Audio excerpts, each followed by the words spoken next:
This week on Art of the Air, we feature two fiber artists. First, we have Brenda Hutchings, originally from Northwest Indiana, now residing in Georgia. Next, from computer geek to artist, Susan Lux, both sharing their unique artistic journeys and styles. Our spotlight is on the Center for Creative Solutions 2022 Poetry Competition for poets of all ages from the three-county area.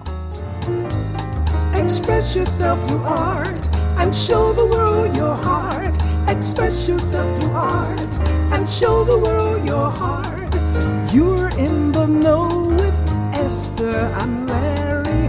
Art on the air today. Stay in the know with Larry and Esther. Art on the air our way. Express yourself through art and show the world your heart. Express yourself through art and show the world your heart.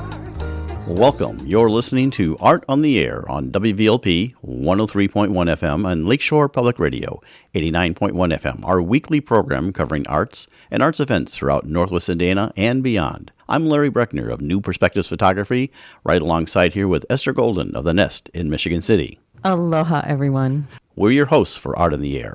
Art on the Air is supported by an Indiana Arts Commission Arts Project grant through South Shore Arts and the National Endowment for the Arts. Art on the Air streams live at WVLP.org and is rebroadcast on Monday at 5 p.m., plus is also heard on Lakeshore Public Radio 89.1 FM every Sunday at 7 p.m., also streaming live at lakeshorepublicradio.org, and is available on Lakeshore Public Radio's website as a podcast. Our spotlight interviews are also heard Wednesdays on Lakeshore Public Radio. Information about Art on the Air is available at our website, brech.com/AOTA. That's Brech, BRECH.com/AOTA. That includes a complete show archive, spotlight interviews, plus our show is available on multiple podcast platforms, including NPR One. Please like us on Facebook, Art on the Air, WVLP, for information about upcoming shows and interviews. We'd like to welcome back to Art on the Air Spotlight. Time again for the three-county area poetry competition from the Center for Creative Solutions, and they have a deadline of March 31st. It's for all ages, so from adults down to young people. Last year they did put together an entire book of their poems and everything, which will later be heard on Michigan City's WIMS and maybe even on our program later in a pre-recorded. We'd like to welcome the Executive Director for the Center for Creative Solutions, Cindy Hedge, and also the Board Chair for that center, along with co-chairing. This is Bill Hallier, along with Dale Cooper. Welcome to Art on the Air Spotlight. Thank you, Larry. It's good to join you again, and we appreciate the opportunity to tell folks more about World Creativity and Innovation Week in Northwest Indiana. Aloha to both of you. Well, tell us a little bit about that, whichever one you want to pick it up. First of all, maybe briefly touch on the Center for Creative Solutions. I know we've talked about it before on the show, but tell us about that, and then how the poetry competition works. So the Center for Creative Solutions has been around for a while, and we're located out of primarily Michigan City, but we're actually all over with programming and that we've done and projects that we have done. But so our focus and our goal is to bring attention to encourage a culture of innovation and creativity throughout our region. We know that that has a tremendous impact on the economy, on with every aspect of life for that. So World Creativity Innovation Week was started back in 2001 out of Toronto, Canada. It has spread throughout the world. Here in Northwest Indiana, we have been celebrating it for, I think, around 12, 13 years. And one of the best things that happens during World Creativity Innovation Week is the poetry contest. And Bill, that was your baby. And Esther, I know that was you were such an instrumental part of that too. So, Bill, I'm going to throw it back to you and let you talk about that. Thank you for all the work that you do promoting creativity in Northwest Indiana. We all really appreciate it. But this is the 6th year of our poetry jury showcase. We call it a jury poetry showcase. In the beginning, we called it a contest, but Esther and I had trouble with that name because it's difficult to judge poetry when someone's putting their feelings out on paper. It's a very special thing, and we've really appreciated over the years all of the young shared their thoughts and ideas, their hearts with this, and have really enjoyed reading some of this poetry over the years. And Esther, of course, is our inspiration. And I wonder, Esther, if you would talk about some of the inspired ideas that you came up with this year for the young folks to write about. Thanks, Bill. Yeah, we did change up. We did change it up. Every year we change up how we approach it. And this year, after going through 2 years of this pandemic, the overall themes we decided would be courage, change, and new perspectives to give us a more of a forthright and positive feeling. But this year for the students, instead of assigning different topics for each grade, we just came up with an inspiration list, because it would be, what inspires a kindergartner. They might be inspired by something that we asked the high schoolers to address. So we just kept it open and came up with a list of 7 or so concepts that they could think about and then choose. And we also, as always, what we kept the same was we are accepting any format of the poems, from like haiku to epic, in any style, any length that they want to do. So we kept some things the same, and some things we shook it up a little bit with how we approached it. So whoever wants to take this, how many submissions do you get? And I realize the last 2 years may be kind of not indicative of the regular, but tell us how many you might get. Trying to think, was it around 50 that we had last? We did, and it's only increased every year. The pandemic did not affect there was not a decline in submissions. Right.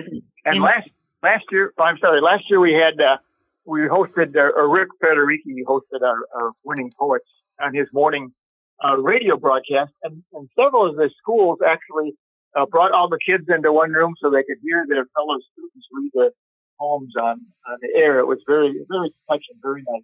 Tell us about the book that comes out of that. That was the first year you did that last year with the book, and is there plans to do that again, repeat that? Yes, there is. Actually, Esther designed the cover, which was wonderful, and we printed everybody's poem in the book and shared a book with each of the students that wrote a poem, and then we had books for their school libraries and for the teachers, and to send home to the parents as well. So I think that was very well received. And so we're looking for March 31st is the submission deadline.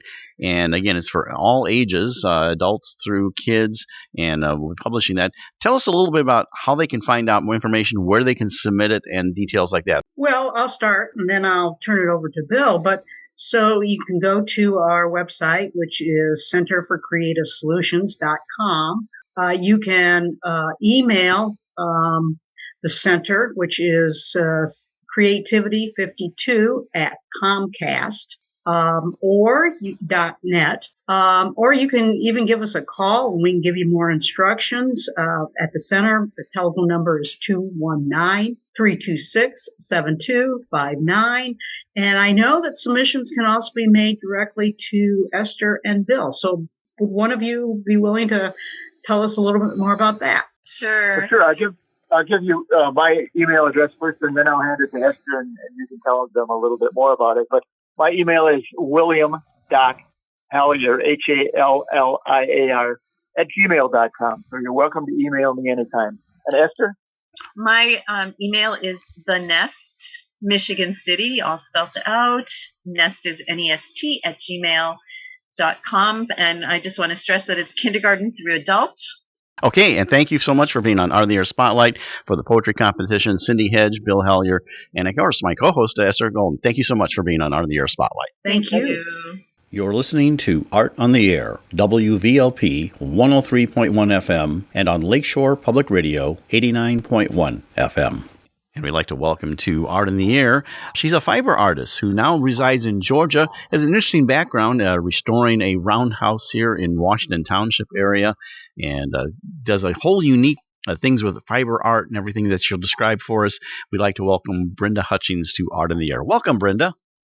Hi. Aloha. Aloha. Glad to be here. Thanks for having me. I'm so glad to have you. Well, our audience is always interested in our artist friends and, tell us about their journey, but also everything in their origin story. So I like to always say how you got from where you were to where you are now. So, Brenda, tell us your story. Oh, from babyhood. Okay. Right. First I was. No, I was born in Valparaiso, Indiana. My parents both went to VU. They had met there. Grew up in Valpo. Graduated Valpo. Moved away from Valpo. But then realized that my parents were correct and I needed to listen. And then went to school at Columbia College in Chicago, which was just a fantastic experience. I'm so glad that I had that opportunity and I finally listened to my parents and got out of my own way. So what was the most memorable Columbia experience? What did you gravitate toward then?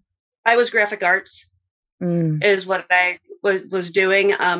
But I also just went for, they have a variety of so many things to choose from that I just went for the liberal arts degree because I wanted to do marker indication. I wanted to do interior design, trying that. And that is part of my problem, which I don't call a problem anymore because I jump. I go from this process to that process. And that's how my work evolves into what it becomes. I know, it's kind of like ask Brenda, she can make anything, really. I had a friend come up to me and she had this little itty bitty peanut shell. She's like, make this into Jesus in the manger. I'm like, oh my gosh. No problem. Well, Brenda, we skipped kind of far ahead all the way to college, but tell us about your experiences growing up and everything like that. Now, you grew up obviously in the Valparaiso area, went to school, and maybe your arts experiences and other experiences along the way doing that.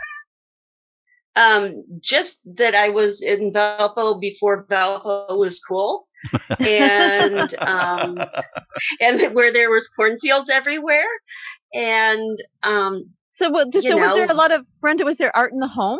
Did your mom or grandmother did you grow up around making things?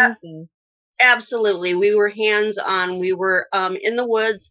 My mom, Betty Wagner, she went back for her MBA in fine art. She worked mainly in hand-built porcelain, but there towards the end, she was doing more oil paintings and things like that. One of the things that I do have from my mom and dad is that on one of their dates, they had gone to Frankenmuth, Michigan, and they went to paint. And so I have the same picture that they painted, and they're so different, and it's so telling about the different kinds of people that they were. So I have my mom's, and it's a real close-up of this tree, and then my father's is this, stepping back and seeing the whole scene of things. And so, yeah, we were always encouraged to get dirty, play. We had a round table in between our kitchen and our living room. And if it was on the round table, it could stay on the round table. Whatever you were working on, it got to stay there. You didn't have to put it away and clean up. And it was just, it was wonderful. Wow, that sounds exquisite, actually. Yeah, it really was. So. And what were some of the other interests you had growing up besides art? Other things you like to do and pursue? Hands-on stuff. I loved the woods. I would go out in the woods. I would play in the trees. I have my favorite picture of me is that I'm up in a tree with these raggedy old bell-bottom jeans and a fur coat, which just sums me up so well. There is no rhyme or reason to what I do. So when did you transition to fiber from graphic? Well, how did that happen? I had kids, and so did the stay-at-home mom thing for a little bit, and then had to go make money again. And that's when I became a school bus driver so that I could have the same schedule. And in that downtime, I was able to work on my artwork. And that was phenomenal. So I had 4 hours free time every day, which I loved. And so what happened, I was at a show and I saw someone using a drop spindle, and I was intrigued. And so I went over and she said, here, yeah, work on this, do this. And I started using the drop spindle. 2 months after that, a friend of mine was transitioning her farm and she had 2 alpaca left. And she's like, you wouldn't want them, would you? I'm like, and so who gives away alpaca? Of course I want alpaca, right? Unfortunately, or fortunately, for me, it's just, we lived in the city limits. So I just took half of my backyard and rototilled it up and planted a pasture there. And those 2 alpacas came and lived with us in town until the wind blew down the fence and Beavis and Arthas went for a walk. Oh, no. And there you can find that in NWI Times. Just plug it in there and you'll get a photo of their walk. So I had to find a new place for them to go. But that's how I got turned on to it. It was just it fluidly moved from one thing to another, and then I started spinning, doing wet felting. I don't do much needle felting, but I love to make vessels. So at one point in the work, when you're making vessels, the fiber is felting and fulling, and so it compresses, and you can push at it kind of like it's clay. And so it's just a marvelous, versatile medium. It can just really work in many, many ways. And when somebody said felting, I thought of the piece of felt that you get at the square, the square piece of wool. Yeah, the square. It's like, ooh, felt. Yeah, and a polyester felt is very different from a wool felt, and it's. I mean, yes, you can get square wool felt too, and the stuff that you do is not that either. No. Very different. Yeah. So that's how I began that. I do doll work, so art dolls out of paper clay. I've narrowed my focus medium onto anything fiber. So it's not really just animal fiber, it's any kind of fiber. So it's kind of a I don't know, a loophole in my way to get around and do other things.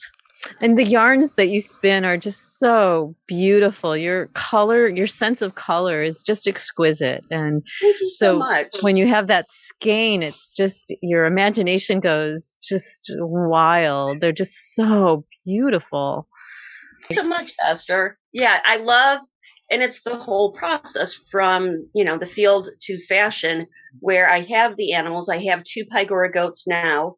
And I do have access to alpaca and other breeds. And so we take it from the animal, we shear the animal, clean the fiber, process it, and dye, and then create. So it's a labor of love, that's for sure.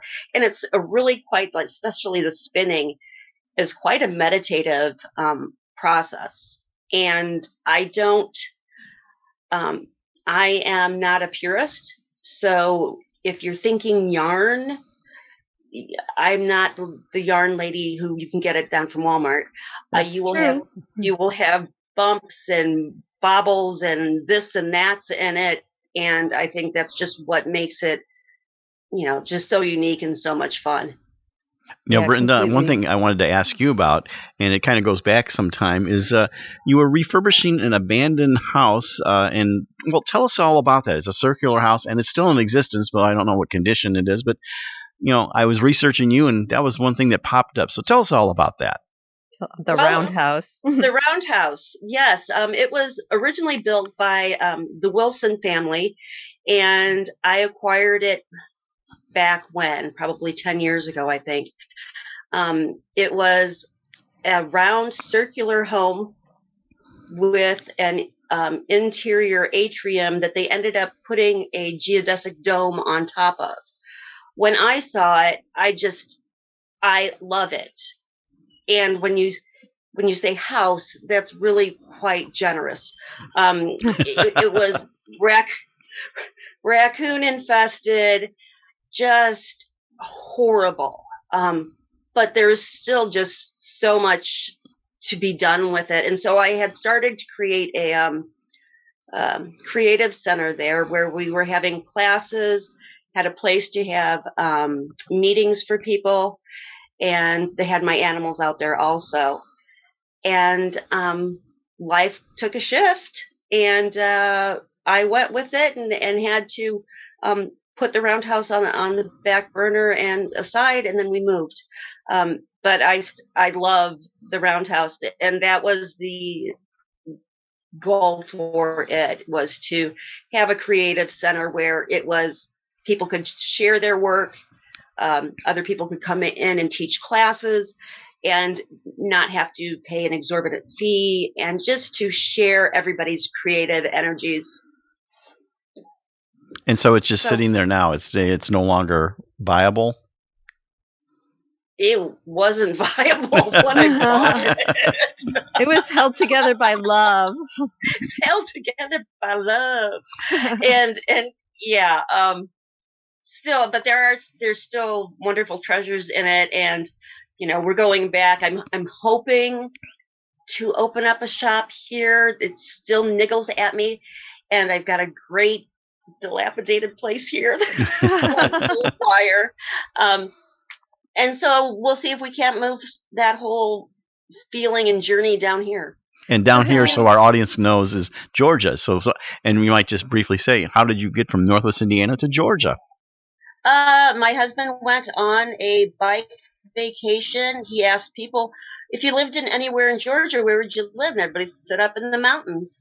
And it happened to be that he looked at a house. He looked at two houses. I looked at home.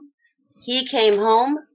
The next week we had a snowstorm, and so we just packed up everybody and we came down to Georgia to check out the two houses, and the second house was it. We've adopted our granddaughters, and the youngest one was going into middle school, and the facts are I was not going to take her out shift her in middle school to high school. So we would have either been in Valpo for the next 7 years, or let's go for it. And it just has all fallen into place. I'm working at a fiber mill. I'm in the heart of, heritage, artisanship, craftsmanship. John C. Folk School, Campbell Folk School is only 50 minutes away from me. And I had no idea that this is where I was landing. It was truly okay, let's go. Neither one of us had ever been to Northeast Georgia, and it has just all been incredible. It's been a great, it's been a great new journey, and it's hooking in with what I was doing even more so. I found I'm working with the Satinakuchi Cultural Center right now. We're going to be hosting a Fiber Fest in May, and so I jumped in to be vendor coordinator. These are things that I don't do. But I want to jump in. I want to be part of the community, and it's so laid back here. It is just a great transition for me. I have just truly enjoyed the slow pace, and people really do just talk for a long time sometimes. So it is a different lifestyle from living in Northwest Indiana, and of course, Valpo is still kind of part of the Chicago thing, going down to something more rural like that. I know, but Absolutely. the arts communities in the South are just tremendous, especially the folk arts. I mean, it's really appreciated and honored out there. And I can say for all the phone conversations that we've had, you just sound so happy. That is true. I am. And while I miss my peeps back at home, we've got a big place and we can camp. Come on down. It's warm here. It's warm. It was 57, I think, today. So Brenda, did you bring your ceramic stuff, or are you completely like taking a break from ceramics? When my mom passed, I put away the ceramics. I do have a small kiln that I have, and the thoughts on that is I've been working on making molds for porcelain, hand-built, ball-jointed dolls. So that's something that I've been working on underneath everything else. So that isn't vibrant, but so what? No, I'm glad to hear that you haven't, because you've been doing the ball-jointed dolls in all sorts of iterations for quite a long time, and so to do them out of porcelain would be quite nice, I think. It would. I think I have it in my mind. I've been working on it, and they would be cast and poured, but I would have made the molds, and yeah, they would be small. They would be, I don't know, 8 inches at the most. Oh, yeah. But here, everybody is into a lot of pottery, a lot of folk art, and my 2 neighbors are artists. It's just really cool. Oh, what type of work? So who are you surrounded by? So I have a thrower and a hand builder with clays, and then my neighbor who just passed away, he was an incredible woodsmith. He was making pieces of different wheels for people that had antique wheels that needed to replace spindles and mother of alls, and he would just do the work, and it was beautiful. Yeah. So it's all around here, and it's so laid back. That's what I love about it, is there's no pressure to be something. You're just you, and that's completely acceptable and really quite encouraged. And I like that. So Brenda, what's on your round table right now, the project that doesn't get moved? Right. There's not just one, there's several. I've been doing a journal covers, reusable journal covers, so that if you have your composition book, which is the one I use for journaling, now I out of Craft Text, which is a paper product that is the material that you use for gene labels, that helps people understand what that is. But I do it in a large form and print and sew and applique onto those to create one-of-a-kind art journal covers, and then they're reusable. Have they gone out into the world yet, or? They have gone out. They went out in the world initially as Christmas presents, and now they're at a new shop here in Helen that's just down from here. Helen's a very large tourist area, just 8 minutes from me here, and so I have my things in that shop, and there's a couple other shops, and they're making their debut there this weekend. So send some pictures. So tell us how COVID has impacted you. It's about ready to wrap up here in about a few minutes, but how's that positively, negatively, how's that impact you over that period of time? I hate to say it, that I really enjoyed it, because it's so devastating. At the same time, was what I love to do with all my heart, is play and work by myself and not communicate with real people. And so it was lovely, and it just, we did the whole move during COVID. We're in a very small populated area, and we did not have the devastation that they did in the cities. It affected us here, but it was not nearly what was going around in the world, which was also a very nice relief for us here too. We didn't have that as much of the fear, but still going out in masks and all of that. But I really enjoyed COVID. We've actually heard that from some of our artist friends and other people. They kind of closed down because of it, because they didn't have the social interaction. But a lot of times artists, are free to create, and they look at it as a blessing in some ways and everything like that. So the only non-blessing part of it was, making sure that I got into the shower at some point in the week. My family was very grateful when that actually occurred. So, yeah. Any projects you're looking forward to doing soon? It's kind of like the roundtable question, but maybe anything you've been wanting to do that you haven't done?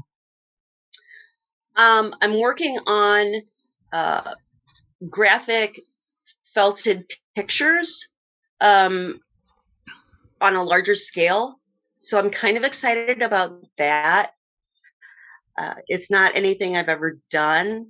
I took a great course this year on making your own lace, and I would like to incorporate that with this. And so really looking forward to where I'm going to go next. Well, believe it or not, we're almost done, so we have to wrap up.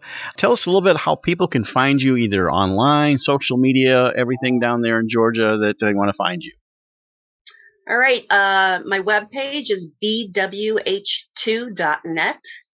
You can find me on Facebook at BWH2 Fiber Arts or Brenda Hutchings.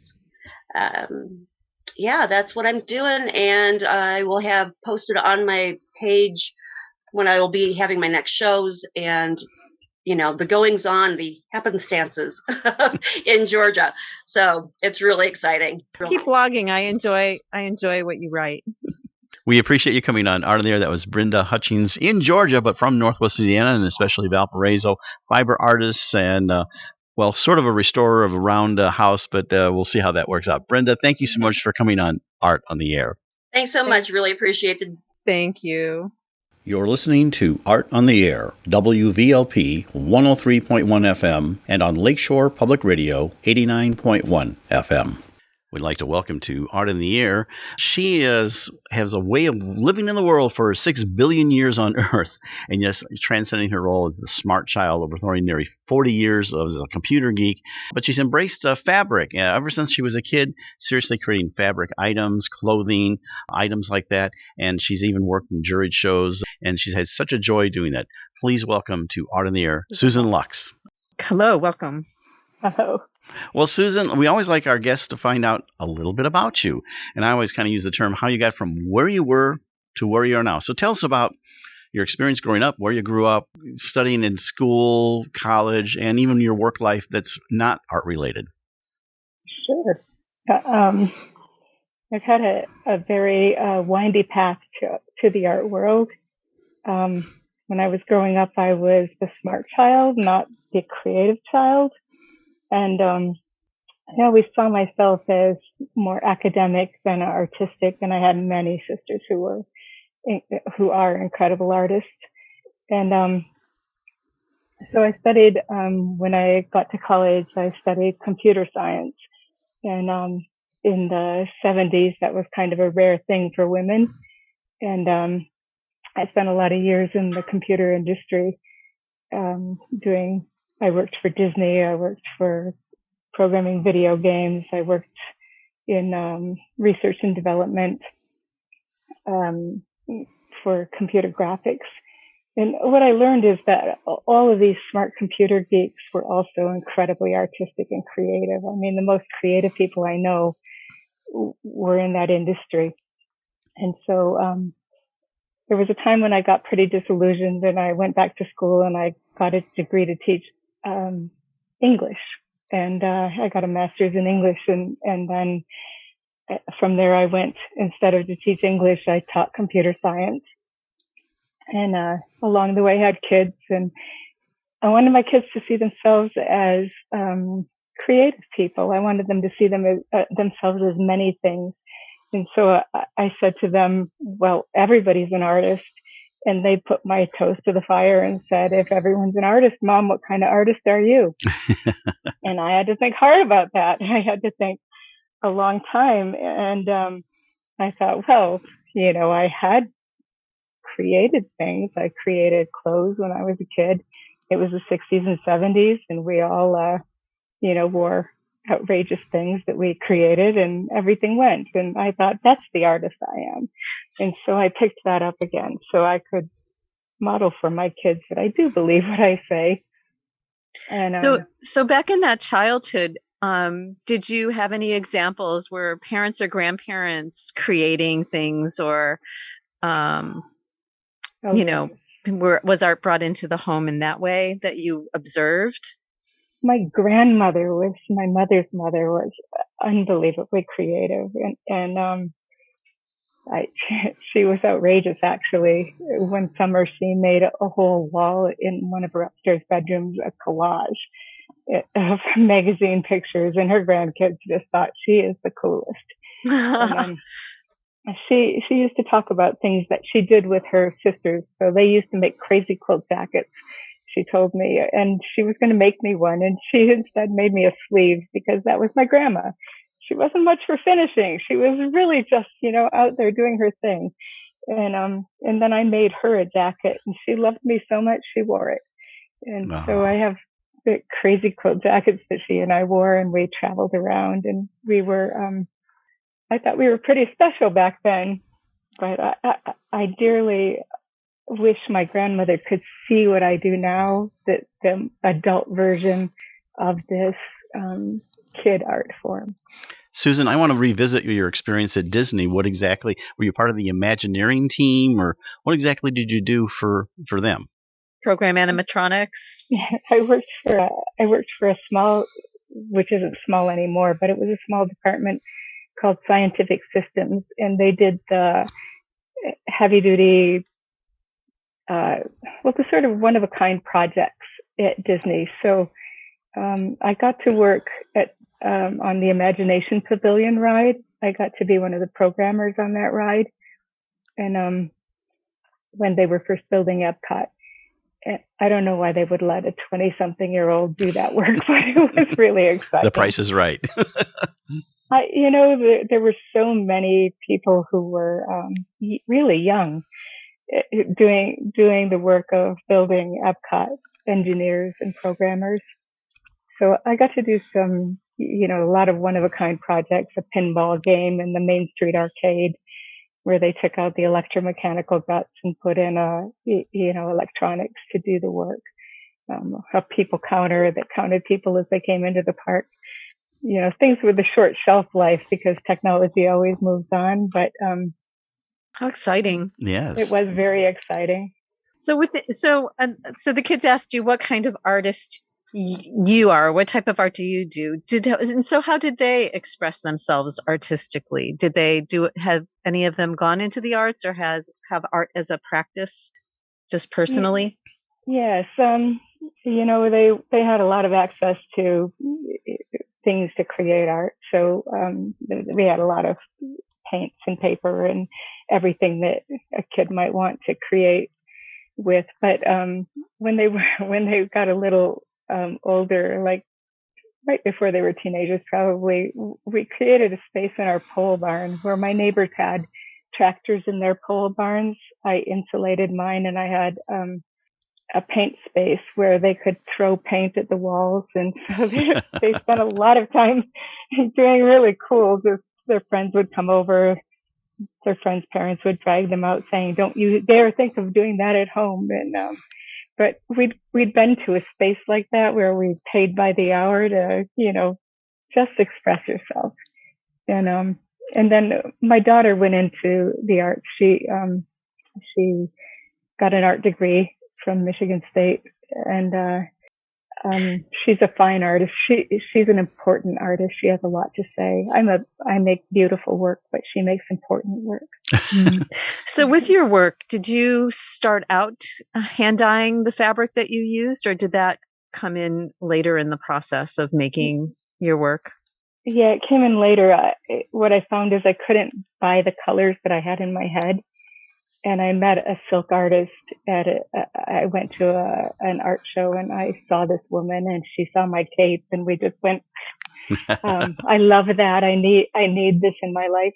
And it's really all about color and getting colors that are bold and being able to make something as a starting place. So when I begin a piece, I begin with the inside and then I work to the outside.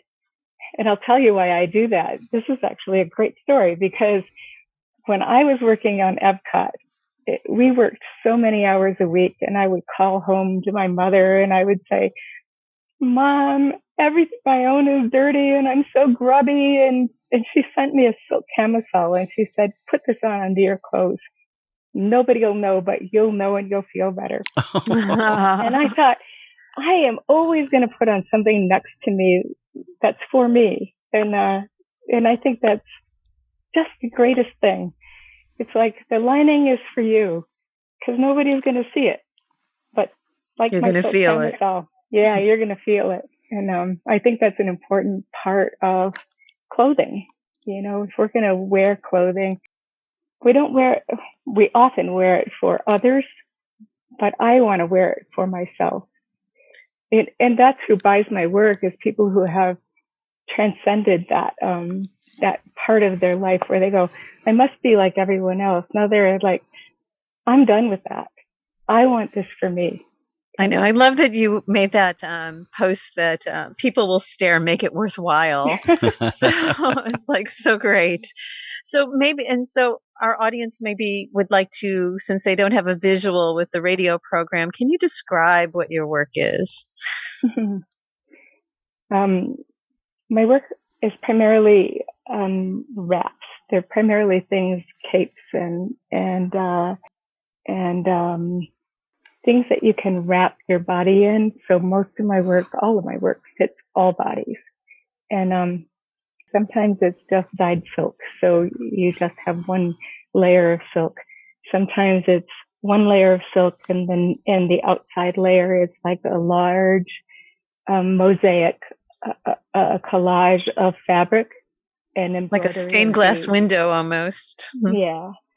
And I want very much to have all those colors. I mean, the beauty of actually having no training in art is that you can make whatever you want. There's no rule to it because I don't know what the rules are. And so when I start with a pile of fabric, I just look at them and think these can go together. So I want to mix up colors and textures and have a flow through it. So you have the beautiful base piece, but then you add embroidery and beading to it and embellish it quite lavishly. Right. And Susan, you also do some other things outside of clothing. Tell us about some of those items that, of course, you can see on your website. Tell us about those.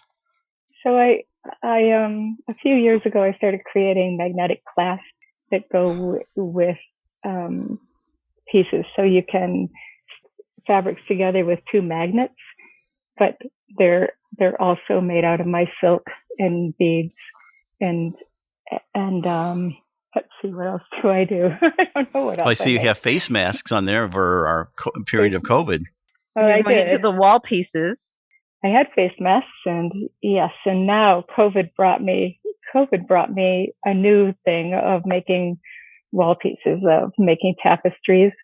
And the first tapestry that I made, I tried to make tapestries for a long time, but I couldn't figure out in the abstraction, it wasn't about anything for me.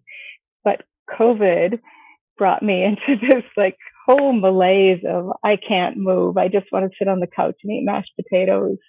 And so I started going out for walks, and I took a lot of pictures of, everything in my sight. And so I printed some of those pictures on fabric and used it as the center of a wall piece. And then it was about something.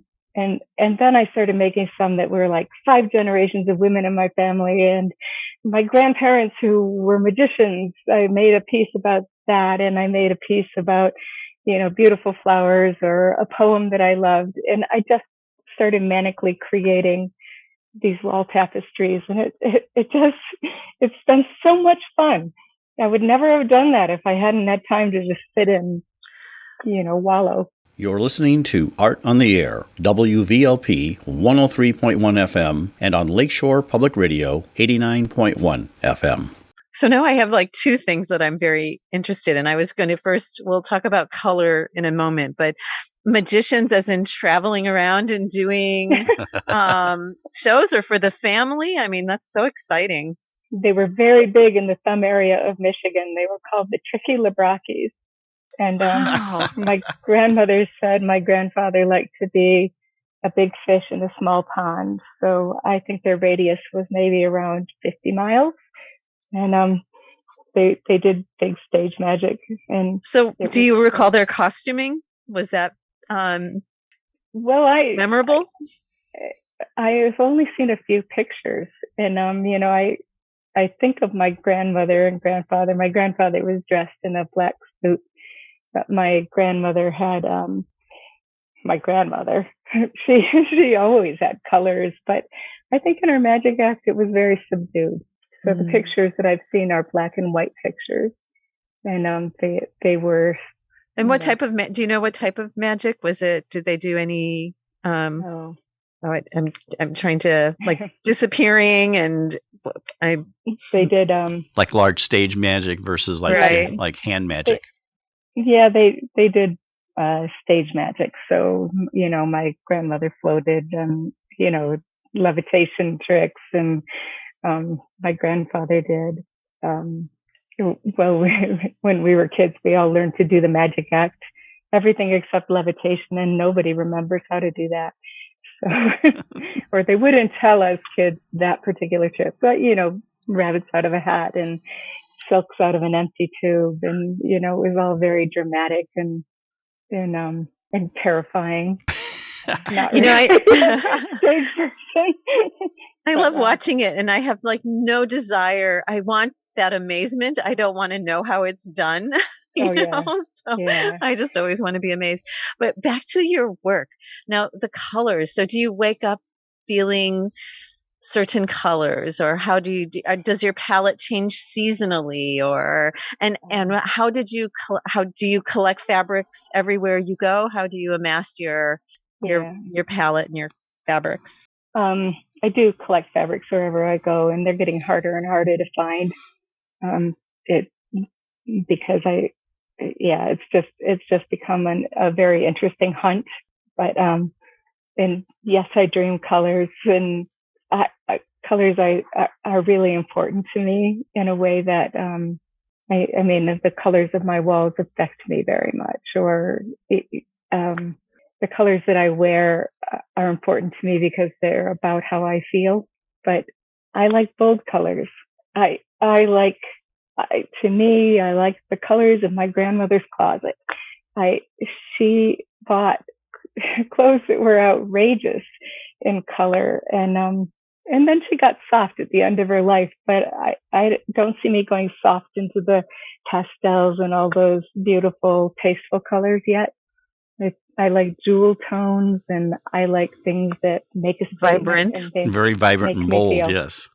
Mm-hmm. I see some of the things that you make too are unique. Like I see a harp case that you've made for someone, and I think a guitar case. And so these are obviously probably commissions and something you probably don't like. But what other type of commission work do you do? I do a lot of. I've done a lot of commissions in the past that were the harp case, the guitar case. They're for a woman who gave music lessons to my kids. I did a lot of bartering when they were growing up, and it never would have occurred to me to make that, but she asked for that specifically. So now the commissions that I make primarily are somebody would like a cape in particular colors, or they would like something for their wall that incorporates their pictures, which is really exciting work. So somebody brings me photographs that are meaningful to them, and I make a wall tapestry for them. So I made a wall tapestry of somebody's dogs. They were Yorkies, and they were named after characters in Spencer's Fairy Queen. So I got to use my English degree and my artistic sense and, somebody else's memory and story and bring it into a piece. I love doing that kind of work, or something where somebody tells me a story. I've made memory pieces for, I made a friend of mine had a child who died when he was very young, and they had a box of his clothes, and they wanted me to transform those clothes into a piece of art. And they didn't care what it was. And what an honor, actually, to be trusted with something that was so deeply personal and meaningful. So it took all of their stories and all of their memories and all of their discussion about this child. And I made a huge quilt that they hang on the wall. But the kid had pockets in his clothes and everything. So, the pockets were filled with kid things. And he was a contemporary of my children. So it was like, oh my gosh, I cried as I made it. Oh, I bet. Like, we all cried when I delivered it. It's just so beautiful. Really something. Yeah. I know we do. I think most of us save particular pieces. I mean, just in general of our children's clothing, not, that hold dear memories, and what a beautiful next life for it to go into a piece of art. We touched on it very briefly, and maybe you could share with us about, you made masks during the pandemic, but how did COVID impact you personally? I mean, as far as were you more creative or less creative, or how did that work out? At first I was despondent.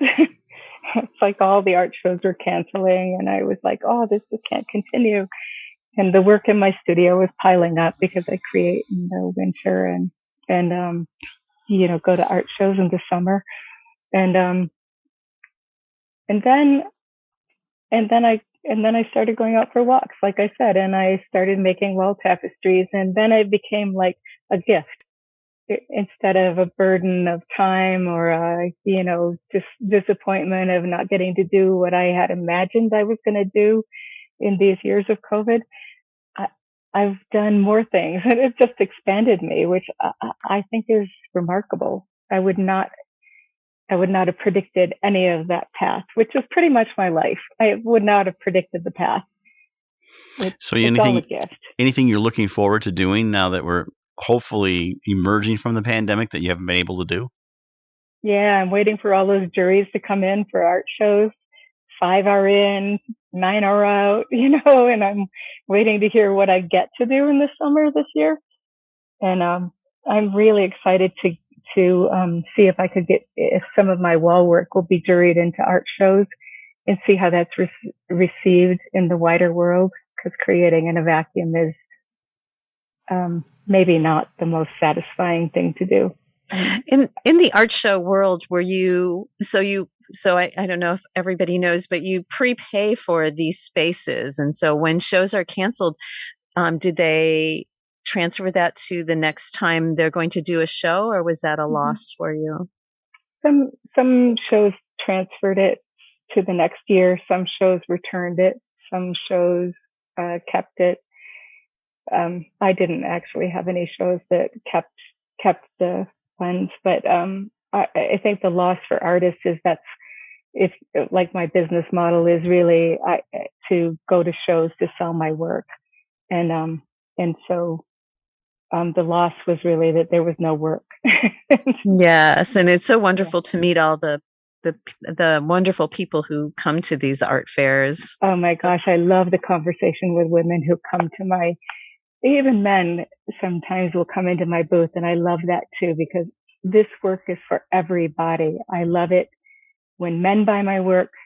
I love it when women buy my work, but the conversation is everything. It is everything. Yeah. Well, color and texture is very evocative. So, and we choose things that spark a memory in us usually, that reminds us of something. So. Oh, yeah. And women will tell you a story in a minute. They'll tell you a life story in a minute. And you think, what a gift, what a gift.